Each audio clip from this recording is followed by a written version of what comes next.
The air shimmered with secrets. As I stepped into the grand ballroom, my shadow trailing like a whispered warning.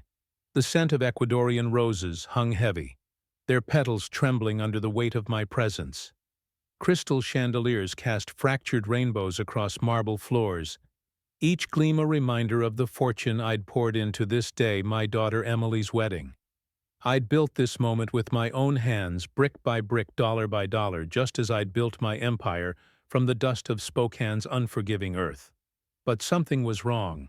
The air felt too thick, the guests' smiles too sharp, their eyes darting like they knew something I didn't. I adjusted the cuffs of my tailored jacket, the one I'd chosen to mask the calluses of a construction worker's hands.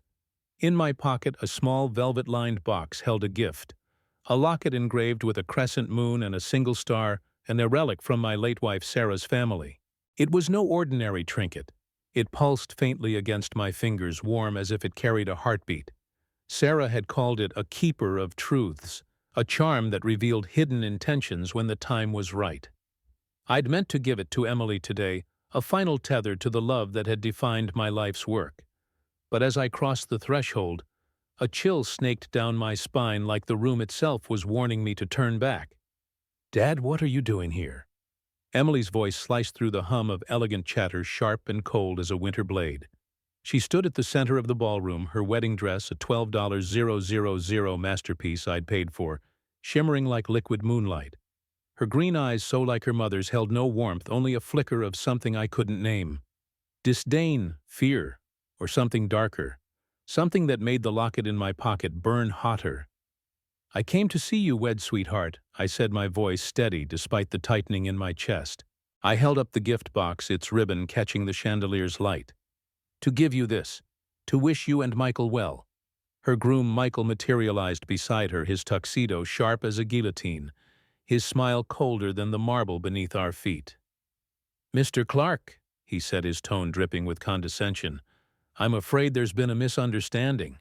The room seemed to tilt, the guests' whispers growing louder, their gazes pinning me like needles. Women in designer gowns clutched champagne flutes, their lips curling behind delicate sips. Men in $1,000 suits adjusted their cufflinks, pretending not to listen while hanging on every word. I searched Emily's face for the little girl who once clung to my hand, her laughter brighter than the summer sun. But that girl was gone, replaced by a stranger who looked at me like I was a stain on her perfect day. "A misunderstanding," I asked, my voice low, controlled. The locket pulsed again, a faint rhythm like a warning drum. "I paid for every inch of this wedding, Emily. The roses, the venue, the dress you're wearing. I built this day for you." Her cheeks flushed, but not with shame, anger maybe, or embarrassment. "This is a private family celebration." She said, her voice tight, each word a deliberate cut. "Immediate family only." The words hit like a sledgehammer, splintering something deep inside me. 28 years of bedtime stories, of working overtime to fund her dreams, of choosing her happiness over my own, gone erased in a single sentence. The locket burned hotter, almost searing my skin through the fabric. I glanced at the gift box in my hand, its weight suddenly heavier, as if it carried the truth of this moment. "Money doesn't buy class," Sir Michael said, his voice smooth as venom. "This isn't about what you paid for. It's about fitting in. You don't belong here." The room seemed to darken, the chandeliers dimming, as if the light itself recoiled from his words. I understood now. To them I was just the construction worker who'd bankrolled their fairy tale, a necessary inconvenience, now deemed unworthy of their gilded world. The guests' whispers grew into a low hum, like a swarm of wasps circling closer. I felt the locket's pulse quicken, and for a moment I swore I saw a shadow flicker across Emily's face. Not her own, but something else, something watching. "I see," I said, my voice calm, though a storm raged inside me. I set the gift box on a nearby table, its ribbon stark against the white orchids and untouched champagne. "I wouldn't want to embarrass you." "Dad, please," Emily said, her tone sharp, not pleading. "Don't make this harder than it needs to be." I studied her face one last time, memorizing the features I'd kissed goodnight for 18 years. Her mother's eyes now cold as river stones. Her smile, once bright with gratitude, now turned away like I was a stranger. The locket in my pocket throbbed, and a faint whisper seemed to echo in my mind. Not Sarah's voice, but something older, deeper. See the truth. Know your strength. You're right, I said softly. I don't belong here. The walk to the exit felt like crossing a battlefield. Designer heels clicked against marble, their rhythm mocking my polished work boots. Whispers followed me, sharp and artificial, like laughter from a distant world. As I stepped outside, the spring air hit me like a cleansing wave, carrying the faint scent of rain. My truck waited in the far corner of the parking lot, a solitary sentinel among luxury cars that gleamed like trophies I'd never chase. I reached for the locket, pulling it from my pocket. Its silver surface glowed faintly under the darkening sky, the crescent moon and star etched with an otherworldly precision. I'd never believed in Sarah's stories about the locket's power, her tales of ancestors who wielded it to uncover hidden truths. But now, as it pulsed in my hand, I felt something shift inside me, a clarity, a strength I hadn't known I possessed. This wasn't just about betrayal. There was something more at play, something Emily and Michael didn't understand, something even I was only beginning to grasp.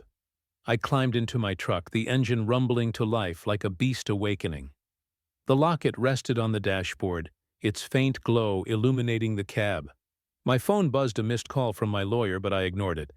Instead, I scrolled to a number I hadn't called in years: First National Bank Business Services. The locket pulsed once more, as if urging me forward. Emily's perfect wedding was about to unravel, but this was no act of revenge. It was something deeper, something inevitable, like the turning of a tide. As I pressed the call button, thunder rumbled in the distance, and the first drops of rain kissed the windshield. The locket glowed brighter, and for a moment I saw it, a vision, fleeting but vivid. Emily's face pale with shock as shadows gathered around her. Not physical shadows, but something else. Something that whispered of consequences yet to come. I shook my head, focusing on the voice answering the call. First National. This is Patricia. How may I assist you, Patricia? I said, my voice steady as stone. This is James Clark. I need to stop several authorized transactions, effective immediately. The locket pulsed again, and I knew this was only the beginning. The rain began to fall harder as I sat in the cab of my truck, the locket glowing faintly on the dashboard, its crescent moon and star etching shadows that danced like whispers of a forgotten promise. My heart still ached from Emily's words. You don't belong here, but the pain was sharpening into something else, something resolute. The locket pulsed, warm and insistent, as if it were alive, urging me to act. I'd spent 28 years building a world for my daughter, brick by brick, dollar by dollar, only to be cast out like a stranger. Now it was time to reclaim my power, not with anger, but with precision, like a mason laying the final stone in a wall. The parking lot stretched before me, a sea of luxury cars gleaming under the storm's first flashes of lightning. My old pickup truck, battered but unyielding, stood apart, a testament to the life I'd chosen, one of labor, sacrifice, and quiet strength. The locket's glow intensified, and for a fleeting moment I saw it again, a vision sharp and vivid of Emily standing in the ballroom, her face pale as the roses around her wilted, their petals falling like tears. The image wasn't just a memory, it felt like a warning, a glimpse of something inevitable. I shook my head, grounding myself in the present. The phone in my hand was my weapon now, and I knew exactly how to wield it. I scrolled to the number for First National Bank Business Services, the locket pulsing in time with my heartbeat. The rain drummed against the windshield, a rhythm that felt like the world itself was aligning with my resolve. I pressed call, and the line connected after a single ring. First National, this is Patricia speaking. How may I assist you? Her voice was crisp, professional, unaware of the storm I was about to unleash. Patricia. This is James Clark. Account number 7794512. I said, my voice steady as granite. I need to stop payments on several authorized transactions. Immediately. The locket flared brighter, casting a soft glow across the cab. I could almost hear Sarah's voice, faint and distant, whispering through the metal. Truth cuts deeper than steel. I pushed the thought aside, focusing on Patricia's response. Of course, Mr. Clark. Can you verify your social security number and mother's maiden name? I provided the details, my eyes drifting to the venue's Gothic spires through the rain-streaked windshield. Guests were still arriving, their silk dresses and tailored suits a stark contrast to the gathering storm. They had no idea what was coming, no inkling that the perfect world they inhabited was about to fracture. "Thank you," Patricia said, her keyboard clicking in the background. "I see several large transactions from today." "Which ones specifically?" "All wedding-related payments," I said, my voice calm but unyielding. "Venue rental, catering deposit, floral arrangements, photography, music services. Everything. Stop them now." A pause, heavy with unspoken questions. "Sir, these are significant amounts." "Are you certain about stopping all payments?" "Completely certain," I replied. "There's been a change in circumstances." The locket pulsed again, and another vision flickered, brief, like a spark in the dark. I saw the ballroom, the chandeliers dimming, the guests turning as the music faltered. Emily's face caught in a moment of confusion, her dress glowing faintly as if lit by something other than light. I blinked, and the image vanished, leaving only the sound of Patricia's voice. "I'll need authorization codes for transactions over $10,000, she said. I recited the codes from memory, each number a brick in the foundation of my life's work. 25 years of running Clark Construction had taught me to hold every detail in my mind, every contract, every payment, every promise. The locket's warmth spread through my chest, as if it approved of my clarity, my control. "Stop payments are now in effect," Patricia confirmed. "Confirmation numbers are being generated." "Is there anything else that covers the banking side?" I said. "Thank you, Patricia." I ended the call, but my fingers were already moving to the next number, Spokane's premier catering company, Elegant Affairs. Emily had insisted on them, despite their exorbitant prices, claiming they were the only ones who could meet Michael's family standards. The locket pulsed again, and I felt a surge of strength, as if the act of cutting these ties was awakening something within me. Elegant Affairs Catering. "This is Marcus," a voice answered, cheerful and oblivious. "Marcus, this is James Clark." I said, my tone professional but edged with steel. "I'm calling about the Anderson wedding reception happening right now." "Oh yes, Mr. Clark, everything's going beautifully. The guests are raving about the appetizers." "There's been a financial complication," I said, my voice unwavering. "Payment authorization has been revoked. You'll want to protect your equipment and remaining food service." Silence stretched across the line, thick as the storm clouds above. "I'm sorry, what exactly are you saying? The bank has stopped payment on your contract." "Effective immediately," I said. "I suggest you secure your assets, but we're in the middle of service." Marcus's voice cracked, the first hint of panic breaking through. "The main course hasn't even been served." "That's unfortunate timing," I replied, my tone steady as the locket's glow. "You might want to speak with the wedding party about alternative payment arrangements." He disconnected without another word, and I imagined him scrambling, his team rushing to salvage what they could. The locket pulsed again, and another vision flashed, caterers pulling silver trays from tables, guests murmuring in confusion, Emily's smile faltering as the world she'd built began to crumble. The image felt too real, too precise, as if the locket wasn't just showing me the future, but shaping it. Next I called the florist, Bellingham Blooms. Susan answered, her voice bright with pride. "Mr. Clark, the arrangements look stunning." The bride was so pleased with the orchids. "There's been a payment issue," I said, my words deliberate. "Bank authorization has been cancelled. You'll need to collect your arrangements if you want to salvage any value." "Collect them?" Susan's voice wavered. "But they're integrated into the entire venue design." "Business is business, Susan," I said. "I suggest you move quickly." 3 more calls followed: photography services, the string quartet, the linen rental company. Each conversation was a mirror of the last professional courtesy giving way to alarm, then hurried disconnections as vendors raced to protect their assets. The locket glowed brighter with each call, its warmth spreading through me like a fire kindling. I wasn't just stopping payments, I was severing the threads that had bound me to Emily's ingratitude, each cut a reclamation of my own strength. By 4:15 p.m., the last call ended. Through the windshield, I saw a white catering van pull up to the venue's service entrance, Marcus likely at the wheel, his face grim with purpose. The rain was falling in sheets now, The storm's roar drowning out the faint strains of wedding music. I glanced at the locket, its glow steady, almost serene, as if it knew the chaos unfolding inside was exactly as it should be. Another vision came unbidden. I saw Emily standing alone in the ballroom, her dress trailing behind her like a ghost. The guests were gone, the tables bare, the chandeliers dark. But there was something else. A shadow moving behind her, not human, not quite real, its edges blurring like smoke. It reached for her, and she didn't see it. The locket pulsed sharply, pulling me back to the present, my breath catching in my throat. What was this thing?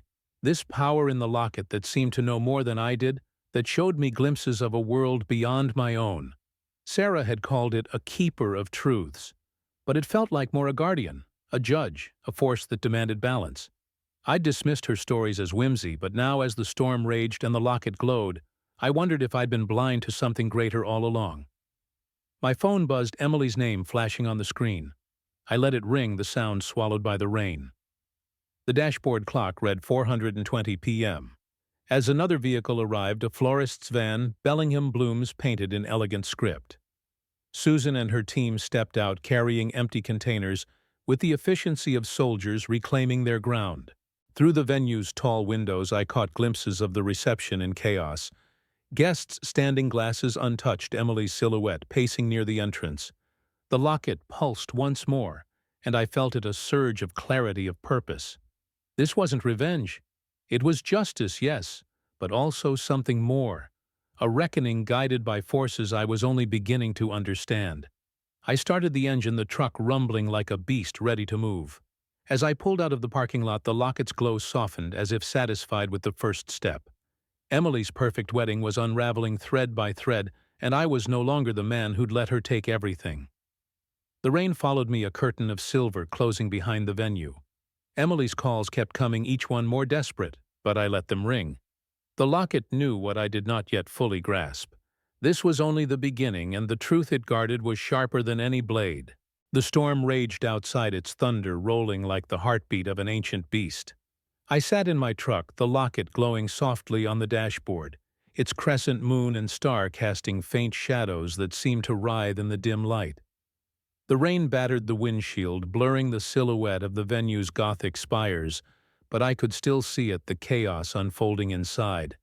My phone buzzed relentlessly, Emily's name flashing like a distress signal, but I let it ring. The locket pulsed warm and steady, as if it were guiding me through this storm, not just of weather, but of the heart. I'd cut the financial strings that bound me to Emily's world, and now the consequences were unraveling her perfect day. Through the venue's tall windows, I caught glimpses of movement, guests standing their champagne flutes forgotten as the string quartet's music faltered into silence. The locket flared, and a vision came sharp and unbidden. I saw Emily, her wedding dress glowing faintly, standing at the center of the ballroom. The roses around her were wilting, their petals curling inward as if poisoned by the truth. Behind her, that same shadow from before lingered, not human, not quite real, its edges blurring like smoke. It reached for her, and she didn't see it. The vision faded, but the locket's pulse quickened, as if urging me to watch, to wait. I didn't need the locket to know what was happening inside. The vendors I'd called caterers, florists, musicians were moving like a tide, reclaiming their assets, as the payments I'd stopped left them no choice. Marcus from Elegant Affairs was likely directing his team to cover the serving stations, their silver trays vanishing into white vans. Susan from Bellingham Blooms would be dismantling her orchid masterpieces, her assistants moving with the precision of surgeons. The string quartet would be packing their instruments, the photographer lowering his camera, each vendor a thread in the tapestry of Emily's dream wedding now being pulled apart. My phone buzzed again, Emily's fifth call in 10 minutes. I let it go to voicemail, the locket's glow steadying my resolve. I wasn't doing this to hurt her, not truly. This was a reckoning, a balance the locket seemed to demand, as if it had been waiting for this moment all along. Sarah had called it a keeper of truths, but it felt like more a judge, a sentinel, a force that saw through the lies we told ourselves. I'd dismissed her stories as fairy tales, but now as the storm roared and the locket pulsed, I wondered if it had chosen me for this, if it had always known this day would come. Inside, the ballroom was descending into chaos. I didn't need to be there to imagine it. The guests' whispers turning to murmurs, their elegant composure cracking as the services they took for granted vanished. Emily would be pacing, her $12,000 dress trailing behind her like a ghost of the life she thought she deserved. Michael would be at her side, his sharp smile fading as he realized his carefully curated world was crumbling. I saw it in my mind's eye, clear as the visions the locket gave me, Emily approaching. Susan, her practiced smile faltering as the florist dismantled the altar arrangement. "Excuse me," Emily would say, her voice tight with the authority she used to manage staff. "We're in the middle of our reception. Whatever you need can wait." Susan, her face calm but resolute, would hold up a bundle of white orchids. "Ma'am, I'm Susan from Bellingham Blooms. Payment authorization for these arrangements was canceled 40 minutes ago. I have written orders to recover our property." Emily's smile would flicker, her composure cracking like fine china. "That's impossible. Everything was paid for weeks ago. The account holder, James Clark, contacted us directly." Susan would reply, her tone professional but unyielding. "All payments have been stopped." I could almost hear the silence that would follow the guests' conversations dying as they turned to watch. Michael would stride across the room, his face flushed with anger, his voice carrying the arrogance of someone unaccustomed to being challenged. "What exactly is happening here?" he'd demand. "Payment issues," Sir Susan would say, her assistant wrapping the altar arrangement in protective plastic. "We're collecting unpaid merchandise. This is completely unacceptable." Michael would snap, his voice rising. "Get your manager on the phone immediately." "I am the manager," Susan would counter, nodding to her team as they moved to the table centerpieces. "Our contract clearly states that canceled payments void our service obligations." The locket pulsed again, and another vision flashed, this time of Marcus entering through the main doors, his catering team behind him, their faces grim with purpose. "Ma'am, we need to cease food service immediately," he'd say, holding a clipboard like a shield. "Payment authorization was revoked at 415. We're contractually obligated to protect our equipment and inventory." Emily's face would drain of colors, her hands trembling as she clutched her phone. "There has to be some mistake," she'd say, her voice cracking. "My father wouldn't—" "He couldn't." The vision faded, but the locket's warmth lingered, as if confirming the truth of what I'd seen. Emily was beginning to understand, but not fully, not yet. She still thought this was a mistake, a glitch she could fix with a phone call. A smile, a promise. She didn't see the shadow behind her, the one the locket showed me, its presence growing stronger with each unraveling thread of her perfect day. My phone buzzed again, a voicemail from Emily. I played it, her voice sharp with panic. "Dad, something's wrong with the payments. There's been a mistake. Call me back immediately." I deleted it without responding. The locket pulsed, and I felt a surge of strength, not just my own, but something older, deeper, as if the locket were lending me its resolve. I wasn't just a father betrayed. I was a man reclaiming his power, guided by a force I didn't yet understand. The rain intensified, lightning splitting the sky as if the storm itself were an ally amplifying the reckoning I'd set in motion. Another voicemail came, Emily's voice more desperate now. "This isn't funny anymore. The vendors are taking everything. People are staring. Just call me back." I let it play, her words echoing in the cab, but I didn't answer. The locket glowed brighter, and another vision came, Emily standing in the center of the ballroom, the guests now openly whispering their eyes, judging their champagne untouched. Michael was arguing with Marcus, his gestures sharp, his voice rising. "This is my wedding reception. You can't just stop service in the middle of an event." "Sir, we can and we must." Marcus would reply, his team covering the serving stations with white cloths. "When payment authorization is canceled, standard procedure requires immediate asset protection." The string quartet's music stopped abruptly, their equipment coordinator disconnecting speakers, the ambient lighting shifting as the sound technician powered down his board. Emily stood frozen, her dress pristine amid the chaos, her world collapsing around her. "This can't be happening," she'd whisper, her voice breaking. "Not today. Not like this." Michael would turn on her, his anger redirecting. "Emily, what kind of arrangement did your family make?" "What's going on? I don't know," she'd say, her voice cracking with panic. "Everything was supposed to be handled. The vision faded, but the locket's pulse was steady, almost approving. I saw it now. The shadow behind Emily wasn't just a figment of my imagination. It was something real, something tied to the locket, to the truth it guarded. It wasn't harming her, not physically, but it was there, watching, waiting, as if it fed on the consequences of her actions. I didn't understand it, not yet, but I knew it was part of the balance I was restoring. My phone buzzed again, another voicemail. "Please, Dad." Emily's voice trembled, raw with fear. "I don't understand what's happening. Michael's family is asking questions I can't answer." I deleted it. My fingers steadied despite the storm in my heart. The locket glowed, its warmth spreading through me, and I felt a clarity I hadn't known in years. This wasn't just about money or betrayal. It was about truth, about power, about a legacy I'd carried without knowing, a legacy tied to the locket, to Sarah, to something older than both of us. I'd spent 25 years giving Emily everything, believing it would build her character, her love. Instead, it had built a cage of entitlement, and now that cage was collapsing. The venue coordinator would be approaching Emily now, her phone pressed to her ear, her voice low with urgency. "Mrs. Anderson," she'd say, "I've just spoken with our accounting department. All payments for today's event originated from a single account belonging to James Clark. That account holder has revoked authorization for every transaction."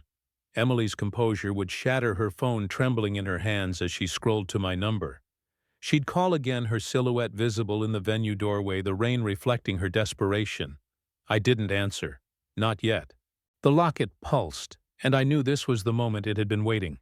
For the moment Emily faced the truth of what she'd thrown away. I started the engine, the truck's rumble blending with the storm's roar. The locket's glow softened, as if it knew the first act was complete. Emily's world was crumbling, and she was alone in the wreckage. But this was only the beginning.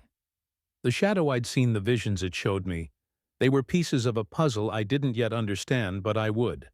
The locket had chosen me, and I was ready to follow its lead.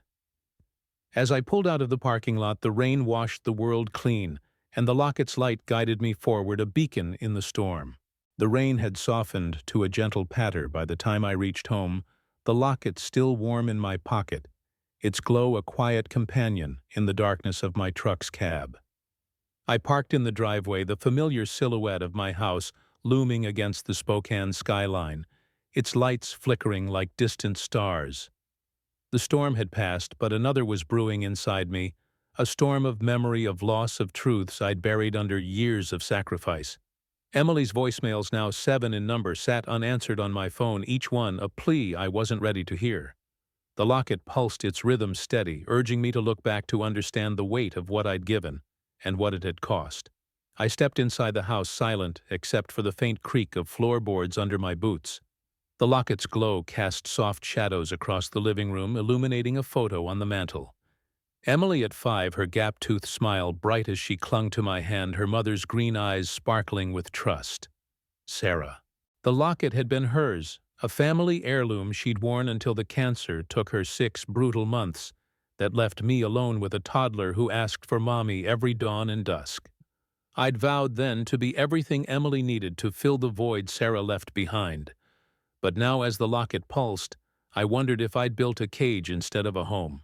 I carried the locket to my office, a room lined with filing cabinets that stood like sentinels guarding 25 years of records, every dollar spent, every sacrifice made. The locket's light seemed to guide me, its warmth spreading through my chest, as I opened the first drawer labeled Emily Education 2008. The files were meticulous, a testament to the discipline that had built Clark Construction from a single truck to a 60-employee empire. But tonight they were more than records. They were a map of my heart, charting the path from love to betrayal. The locket flared, and a vision came, unbidden and vivid.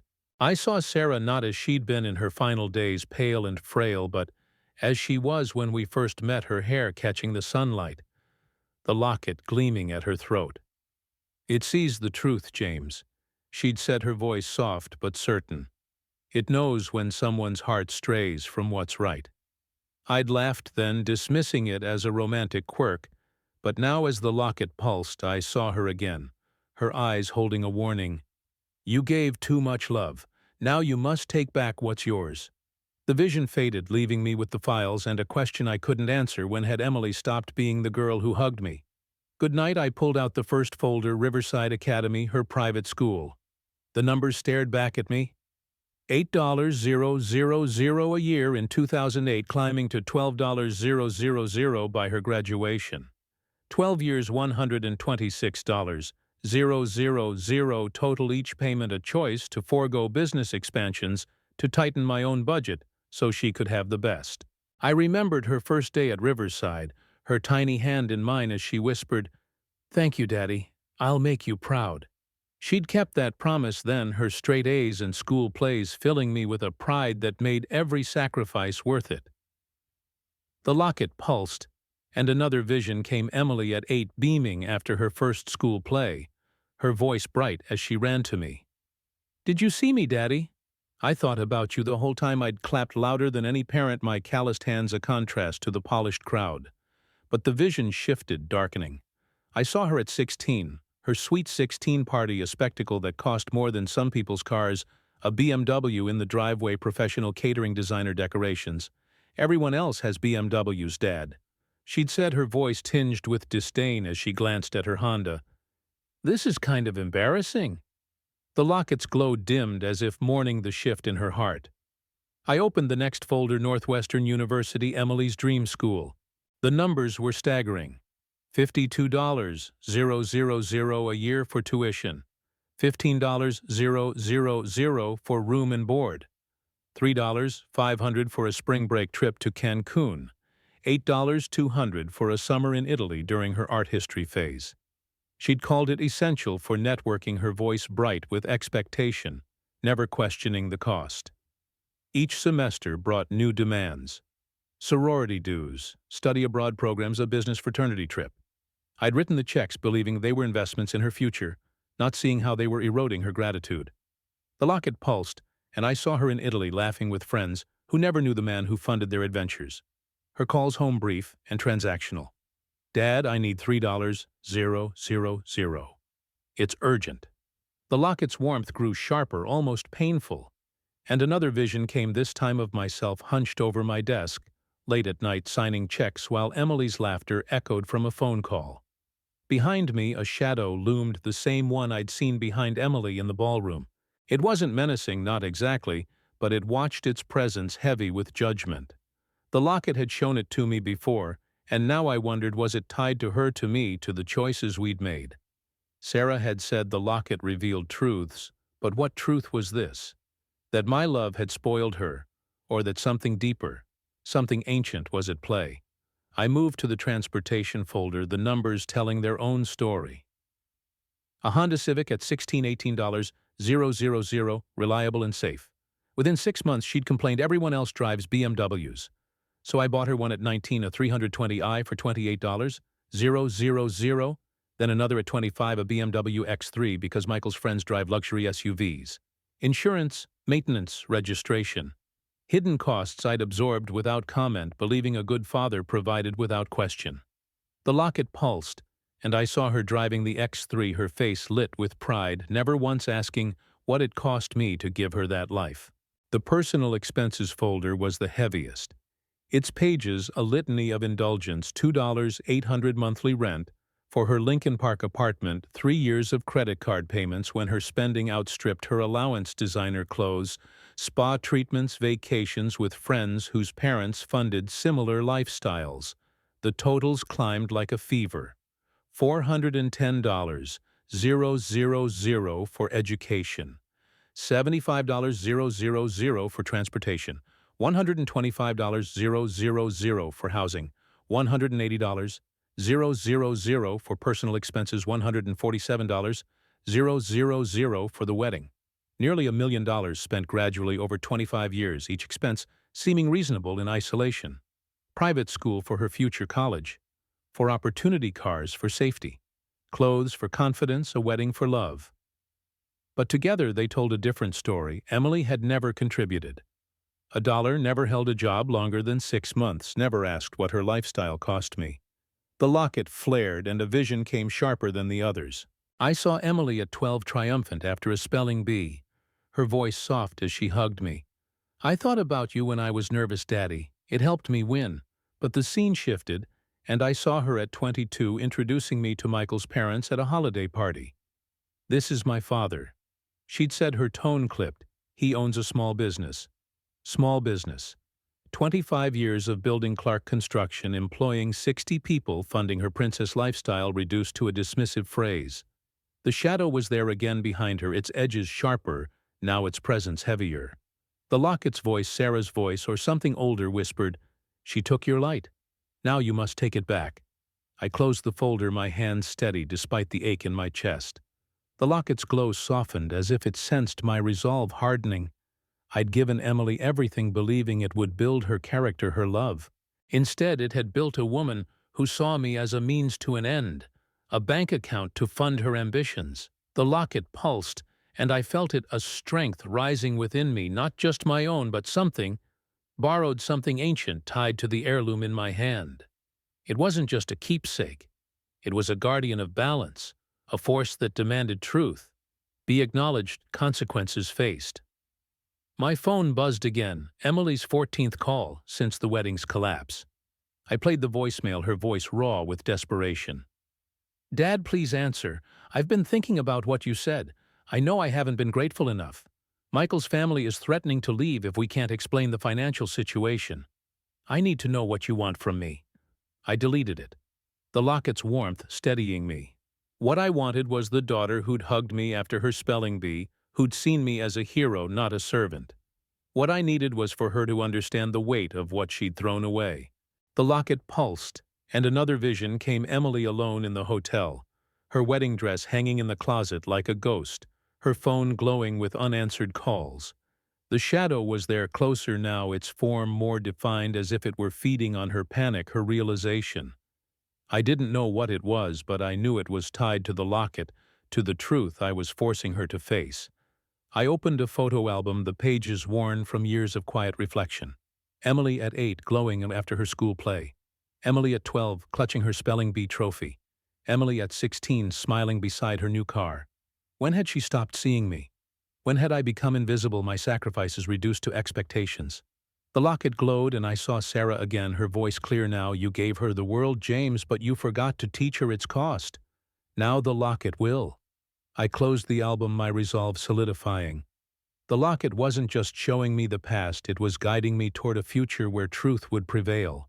Emily's betrayal had awakened something in me and in the Locket, a power I didn't fully understand but was ready to wield. I began compiling the records, each file a piece of evidence, a brick in the case I'd build against her ingratitude. Education, transportation, housing, wedding, costs nearly $1 million of love translated into numbers, sacrifice measured in bank transfers. The Locket pulsed, and a final vision came, a courtroom not of law but of something older. Its walls shimmering with starlight. Emily stood at the center, the shadow behind her, its eyes glowing with judgment. I stood across from her, the Locket in my hand, its light illuminating the truth. The vision faded, but its meaning lingered. This wasn't just about money or betrayal. It was about balance, about a legacy that demanded accountability. The Locket had chosen me to enforce it, and I would. Tomorrow I'd meet with my lawyer, Margaret Richards, to formalize the next steps. Tonight was for preparation, for understanding the weight of what I'd carried and what I was about to reclaim. The Locket glowed softly, its light, a promise of justice, of truth, of a power I was only beginning to grasp. Emily's education was just beginning, and I was no longer just her father, I was the keeper of something greater. The dawn broke over Spokane with a deceptive calm. The sky streaked with pale gold, as if the city itself were holding its breath. I sat at my kitchen table, the Locket resting before me, its crescent moon and star catching the morning light in a way that felt almost alive. Its glow had softened since last night, but its warmth lingered, a constant reminder of the power I'd begun to wield, a power tied to truth, to balance, to something older than the life I'd built. Emily's voicemails had stopped sometime after midnight, her desperation replaced by an unsettling silence. I knew her too well to believe she'd given up. The Locket pulsed faintly, as if it knew what was coming, as if it had seen this moment long before I had. I sipped my coffee, the steam curling like a whisper of warning. The files from my office lay stacked beside me, each one a testament to the nearly $1 million I'd poured into Emily's life education cars, housing her wedding. The locket had shown me visions of her betrayal of the shadow that trailed her, its form growing sharper with each act of ingratitude. Last night, as I'd sorted through the records, I'd felt it, a shift, a clarity, as if the locket were not just revealing truths, but forging me into something new. Not just a father wronged, but a keeper of justice chosen for a purpose I didn't yet fully grasp. My phone buzzed, not with Emily's name, but with an email from Rachel, my assistant at Clark Construction. The subject line was Stark Spokane Business Journal Inquiry. I opened it, my pulse quickening as I read the carefully worded questions, concerns about family troubles affecting my business stability, whispers of a vindictive father destroying his daughter's wedding. The locket flared, its light casting sharp shadows across the table, and a vision came, brief but vivid. I saw Emily, her face pale, typing furiously on her laptop. Michael beside her, his eyes cold with calculation. Behind them, the shadow loomed, its edges more defined, its presence heavier, as if feeding on their intent. The vision faded, but the locket's pulse quickened, urging me to act. I opened my laptop, and Rachel's next message confirmed my suspicions. A Facebook post shared over 200 times with Emily's wedding photo at its heart. She stood radiant in her $12,000 dress, the image captioned with a narrative that twisted like a knife. My father destroyed my special day, demanding impossible financial payments as punishment for imagined slights. The comments were a storm of sympathy for Emily's shock at my supposed cruelty and questions about my mental state. Several tagged local business owners I'd worked with for decades, their names glowing like accusations in the digital haze. The locket pulsed, and I heard Sarah's voice, faint but clear. They weave lies, but the truth cuts deeper. I leaned back, my fingers brushing the locket's surface, its warmth grounding me. Emily and Michael had chosen their battlefield carefully. In Spokane, reputation was currency, and they were spending theirs to tarnish mine. Michael's family, the Andersons, carried weight in the city's elite circle. Country clubs, charity boards, professional networks where a whisper could ruin a man. I could see their strategy paint me as unstable, vengeful, a threat to the community's trust. My phone rang, and I recognized the number. Bob Martinez, a 20-year partner at Martinez Concrete. James. Bob's voice was cautious. I'm seeing some concerning things online. People are saying you're having issues with your daughter's wedding expenses. Some are questioning your contracts with the city. There's documentation that tells a different story.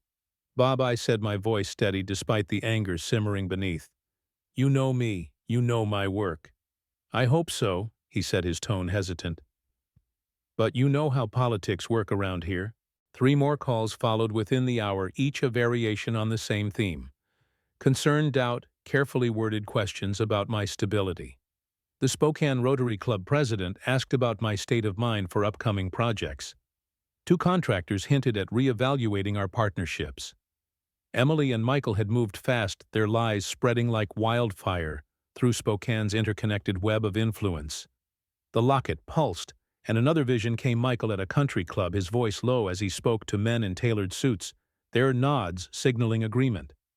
Emily sat nearby, her face a mask of victimhood, the shadow behind her sharper, now its eyes glowing with a hunger I couldn't name. I stood, the locket in my hand, its glow steadying my resolve. They thought they could bury me with whispers, but they'd underestimated the man they'd dismissed. 25 years of building Clark Construction had taught me patience, precision, and the power of evidence. The locket had shown me more. It had awakened something in me, a strength tied to the truth it guarded. I wasn't just fighting for my reputation, I was fighting for balance, for a legacy that demanded accountability. The locket pulsed, and I knew what I had to do. I called Margaret Richards, my lawyer, her number second only to the bank in my contacts. Margaret, I said when she answered, I need to schedule a press conference for tomorrow morning. We're going public with the financial documentation. Are you certain? Her voice was sharp, professional. Once this is public, there's no taking it back. They've made it public already, I said, my tone unyielding. Now it's time for the truth. The locket flared, and a vision came, swift, almost blinding. I saw a room, not a courtroom, but something older. its walls shimmering with starlight, its air thick with the weight of judgment. Emily stood at its center, the shadow behind her, its form almost human, now its eyes locked on her. I stood across from her, the locket in my hand, its light cutting through the darkness like a blade. The vision faded, but its message lingered. The locket wasn't just a relic. It was a force, a keeper of truths that could not be denied. I spent the next 6 hours preparing the locket, glowing softly as I worked. I contacted the Spokane Business Journal, offering complete transparency. Every bank statement, every receipt, every dollar spent on Emily's life. I called the 3 reporters Emily's campaign had reached, promising documented evidence that would rewrite their narrative. Most importantly, I reached out to my network business partners, community leaders, men and women, who'd watched me build Clark Construction from nothing. Dave. I told my foreman I'm calling everyone on our contractor list. There's a story coming tomorrow that sets the record straight. The locket pulsed with each call, its warmth spreading through me like a fire kindling. I wasn't just defending myself, I was reclaiming my story, guided by a power I was only beginning to understand. Sarah had called the locket a keeper of truths, but it felt like more a sentinel, a judge, a force that demanded balance. Each file I organized, each contact I reached felt like a step toward that balance, a reclaiming of the light I'd given to Emily for too long. By evening, the pieces were in place. The Spokane Business Journal confirmed a feature story. Local news stations agreed to cover the press conference. The documentation was copied, ready for distribution. Emily's attack had lasted 3 days, a wildfire of lies spreading through Spokane's elite circles. My response would take one morning, a single unyielding truth to extinguish their flames. The locket glowed, its light steady, as if approving of my plan. My phone buzzed again, a text from Emily, Dad. Please take down those posts. People are saying terrible things about us. I deleted it without responding. The locket pulsed, and another vision came. Emily in the hotel, her laptop open to a flood of comments condemning her. Michael stood nearby, his face tight with anger, the shadow behind them both, its form sharper now, its eyes glowing with a purpose I didn't yet understand.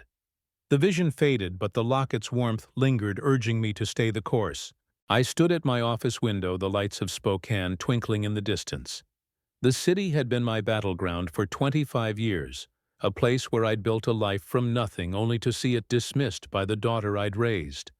But the locket had awakened something in me, a strength, a clarity, a power tied to the truth it guarded.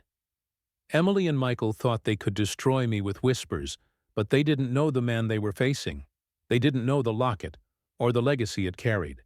Tomorrow, the truth would speak, and it would speak louder than their lies. The locket pulsed, its glow a beacon in the gathering dusk. I wasn't just a father betrayed, I was a keeper of justice, chosen for a purpose that was only now becoming clear. The storm was coming, not of rain, but of reckoning, and I was ready to face it. The morning sun broke through Spokane's skyline, its light sharp and unyielding, as if it too demanded the truth be revealed. I stood in my office, the locket resting on my desk, its crescent moon and star glowing with a quiet intensity that seemed to hum in rhythm with my heartbeat. The files were ready, 25 years of financial records meticulously organized, each page a testament to the sacrifices I'd made for Emily. The Spokane Business Journal had confirmed their feature story, and local news stations were set to cover the press conference at 9:00 a.m. My phone was silent now, Emily's desperate texts and voicemails replaced by an eerie calm. The locket pulsed, and I knew this was the moment. It had been guiding me toward a reckoning, not just for Emily, but for the lies she and Michael had woven to bury me. I adjusted my tie, the weight of the locket in my pocket, grounding me like an anchor in a storm. The past 3 days had been a battlefield, Emily and Michael's smear campaign spreading like poison through Spokane's elite circles. Their narrative, me as a vindictive father destroying my daughter's wedding out of spite, had sparked whispers, doubts, and questions about my stability. But they'd underestimated me. They didn't know the man who'd built Clark Construction from nothing, nor the power of the locket that had chosen me as its keeper. Its visions had shown me the shadow trailing Emily, its form growing sharper with each lie she told. And I knew now that this wasn't just a family dispute. It was a trial, a balancing of scales, and the locket was my guide. I drove to the press conference, the locket warm against my chest, its glow faintly visible through my jacket. The venue was a small community center, its walls lined with photos of Spokane's history factories, bridges, buildings I'd helped construct.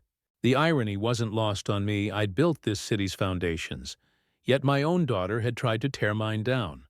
The locket pulsed, and a vision came swift and vivid, a room of starlight, its walls shimmering with an otherworldly glow. Emily stood at its center, the shadow behind her now almost human, its eyes burning with judgment. I stood across from her, the locket in my hand, its light cutting through the darkness like a blade. The vision faded, but its message lingered today. The truth would speak, and it would speak louder than their lies. Margaret Richards, my lawyer, met me at the entrance, her silver hair and sharp suit projecting the authority I needed. "James," she said, her eyes scanning the stack of files in my arms, "this level of documentation is extraordinary. You've turned a personal betrayal into a case of undeniable truth." "It's not just about betrayal," I said, my voice steady. "It's about balance. They need to see what I've carried, what she's thrown away." The locket pulsed, as if in agreement, and Margaret nodded, her gaze sharp with understanding. "We're ready. The press is here and your network is waiting." "Let's do this." The room was modest, but packed. Reporters from the Spokane Business Journal, local news crews, business partners I'd known for decades, and community leaders who'd watched me build my life. Their faces were a mix of curiosity and concern, the whispers of Emily's campaign still lingering in their eyes. I stepped to the podium, the locket's warmth spreading through me, its light a quiet promise of victory. I set the files down, their weight a physical reminder of the truth I was about to unveil. "Ladies and gentlemen," I began, my voice calm but unyielding, "for 25 years I've supported my daughter Emily Clark Anderson with every resource I had.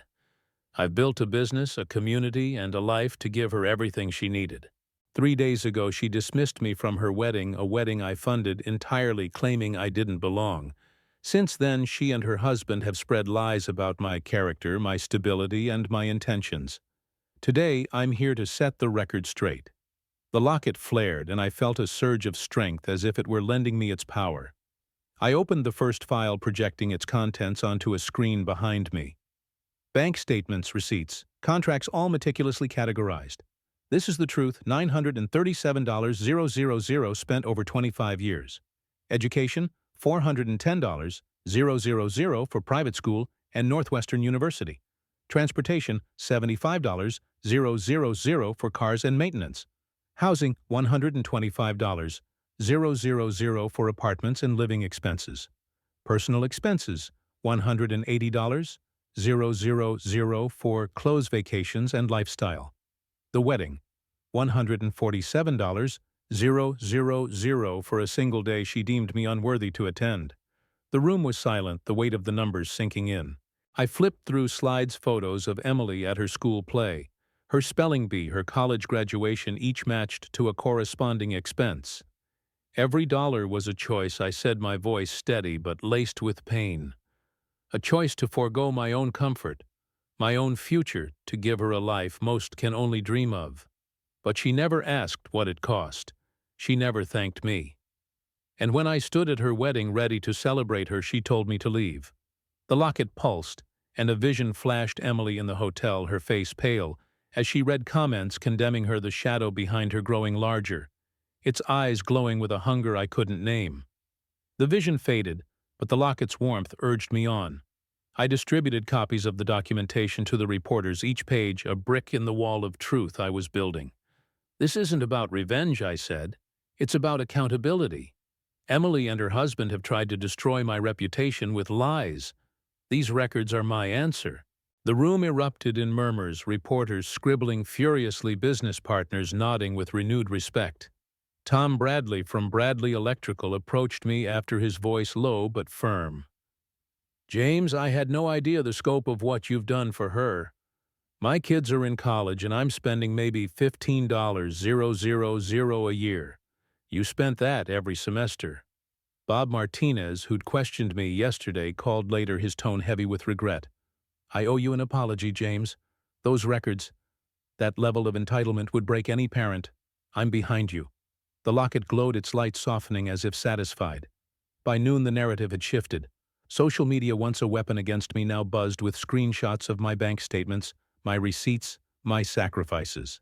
Comments that had supported Emily's victimhood looked naive against the mountain of evidence I'd provided. "This is what real parental sacrifice looks like," one post read, shared hundreds of times. "No wonder he's seeking repayment. This level of support is a full-time job." Margaret called at 1100 a.m., her voice bright with triumph. "James, the response is extraordinary. The Spokane Business Journal wants to run a feature on financial responsibility and entitlement. You've turned an attack into a community education moment." The locket pulsed, and another vision came, this time of the starlit room, its walls pulsing with an ancient rhythm. Emily stood alone, the shadow behind her now fully human, its face obscured, but its presence heavy with judgment.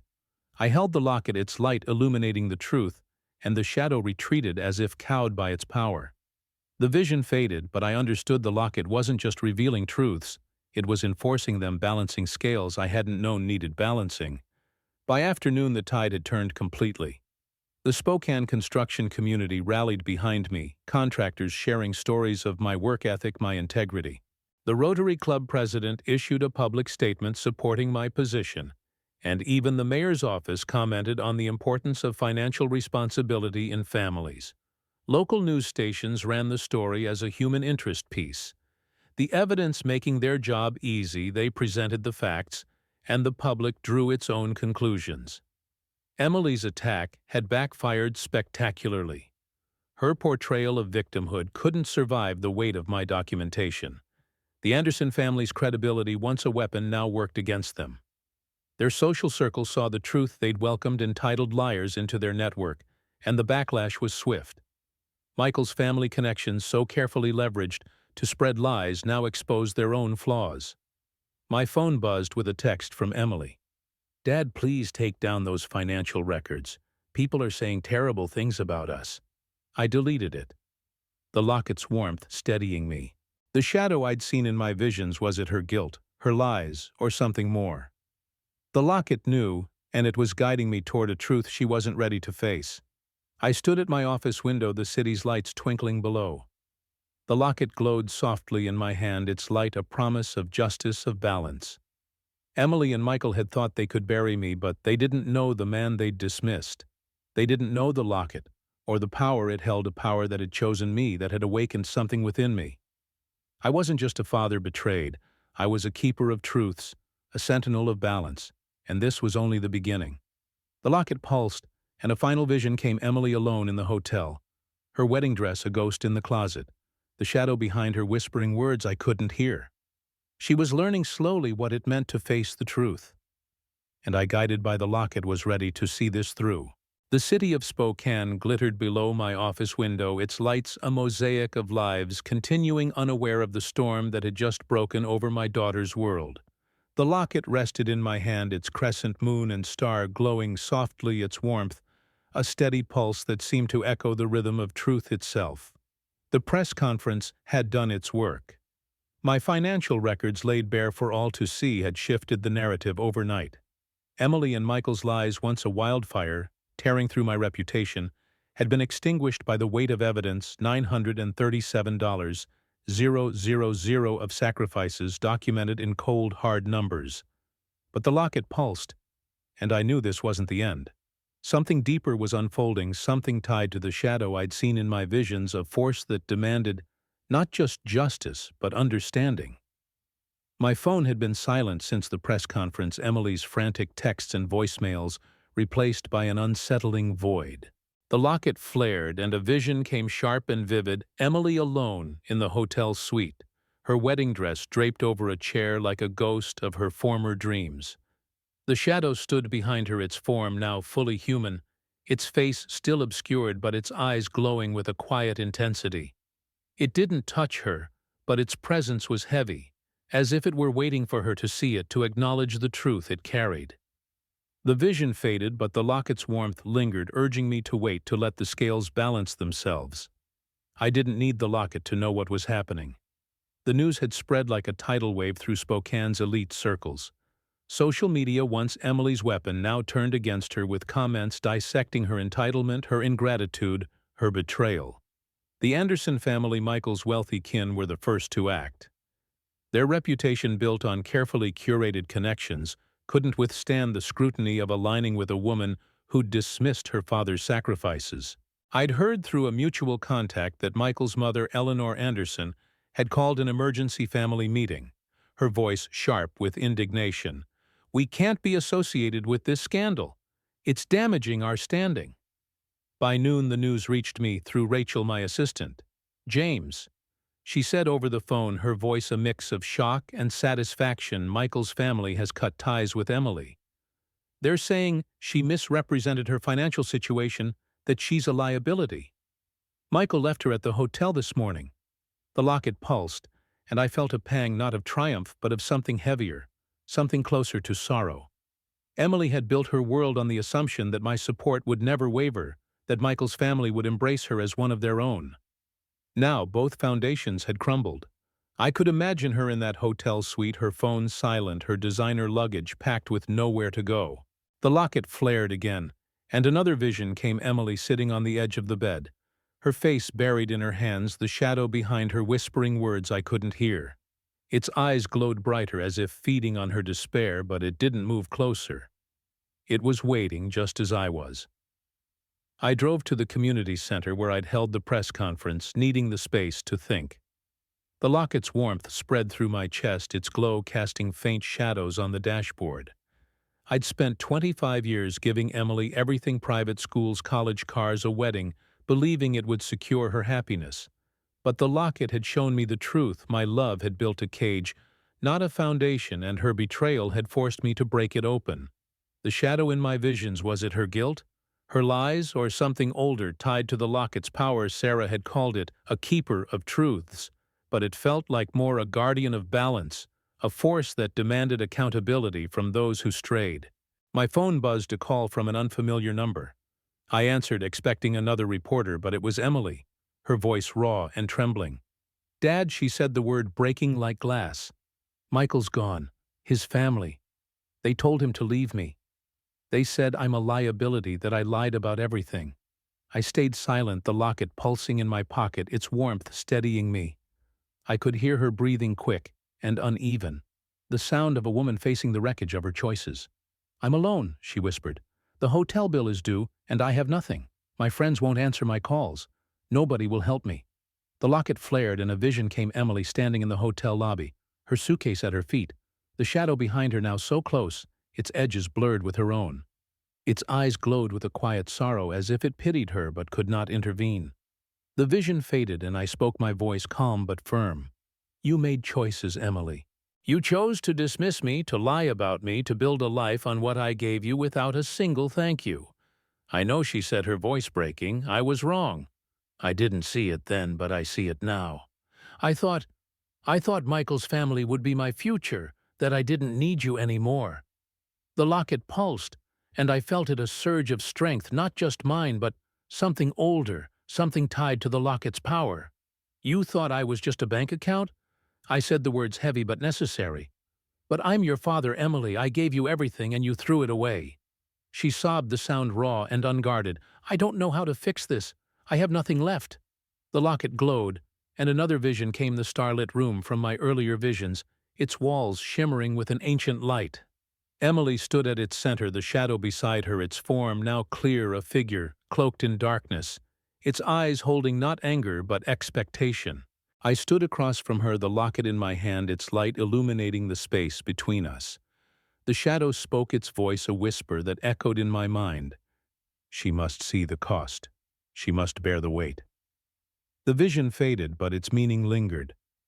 Emily's collapse was necessary, a step toward truth, but it wasn't the end. "You're not out of options," I said, my voice steady despite the ache in my chest. "But you're out of my support, at least for now. You need to face what you've done, Emily. You need to stand on your own." "I can't," she whispered. "I don't know how." "You'll learn," I said, the locket's warmth guiding my words. "You're not a child anymore. You're a woman, and it's time you acted like one." I ended the call, the locket pulsing softly as if approving of my resolve. I drove home, the city's lights blurring past each one, a reminder of the life I'd built, and the daughter I'd lost, not to death, but to choices. The locket had shown me the shadow, the visions, the starlit room, and I was beginning to understand it wasn't just about justice. It was about growth, about forcing Emily to see the truth of her actions, to bear the weight of her ingratitude. By evening, the news had spread further. Rachel sent me screenshots of social media posts the tide fully turned against Emily and Michael. The Anderson family issued a public statement distancing themselves from the misrepresentations of their son's wife, their words sharp with self-preservation. Emily's friends, once quick to like her posts, now stayed silent, their absence a louder condemnation than any comment. She was alone, her world reduced to a hotel room and a debt she couldn't pay. The locket pulsed, and a final vision came: Emily sitting on the hotel bed, her phone dark, the shadow beside her now almost touching her shoulder. Its eyes glowed with a quiet intensity, not cruel but resolute, as if it were waiting for her to acknowledge it. She looked up, her face streaked with tears, and for a moment I thought she saw it, the shadow, the truth, the weight of her choices. The vision faded, but the locket's warmth lingered, a promise that this collapse, though painful, was necessary. I sat at my kitchen table, the locket before me, its glow soft but unyielding. Emily's world had crumbled, but it wasn't the end. The locket had shown me that much. It was guiding her too, in its own way, forcing her to face the truth I'd shielded her from for too long. I wasn't just a father betrayed. I was a keeper of balance, chosen by a power I was only beginning to understand. The shadow, the visions, the starlit room, they were part of a legacy, a force that demanded accountability from us all. Tomorrow, Emily would have to find a way forward alone for the first time in her life. And I, guided by the locket, would wait ready to see what she would become. The Spokane dawn was soft, its light filtering through my kitchen window like a promise of renewal. I sat at the table, the locket before me, its crescent moon and star glowing faintly as if it too were resting after the storm of the past week. The city outside was quiet, the chaos of Emily's collapse fading into a stillness that felt both heavy and hopeful. The locket's warmth lingered in my palm, a steady pulse that had guided me through betrayal, reckoning, and revelation. Its visions of Emily, the shadow, the starlit room had shown me a truth I hadn't fully grasped until now. This wasn't just about justice. It was about growth, about balance, about a legacy that demanded we face our truths to move forward. My phone had been silent since Emily's last call, her voice raw with desperation as she faced the wreckage of her choices. Michael had left her. His family had abandoned her, and her so-called friends had vanished into the silence of their own self-preservation. The locket had shown me her isolation, the shadow behind her growing sharper with each lie, each moment of ingratitude. But it had also shown me something else, a glimmer of potential, a chance for her to become more than the entitled woman who'd dismissed me at her wedding. The locket pulsed, and I felt it. This was the final act, the moment where truth would either break her or rebuild her. I sipped my coffee, the steam curling like the echoes of Sarah's voice, her words about the locket lingering in my mind. It sees the truth, James. It knows when a heart strays, and it guides it back. I dismissed her stories as whimsy, but now as the locket glowed, I understood. It wasn't just a relic. It was a keeper of balance, a force that demanded accountability, but offered redemption to those willing to see.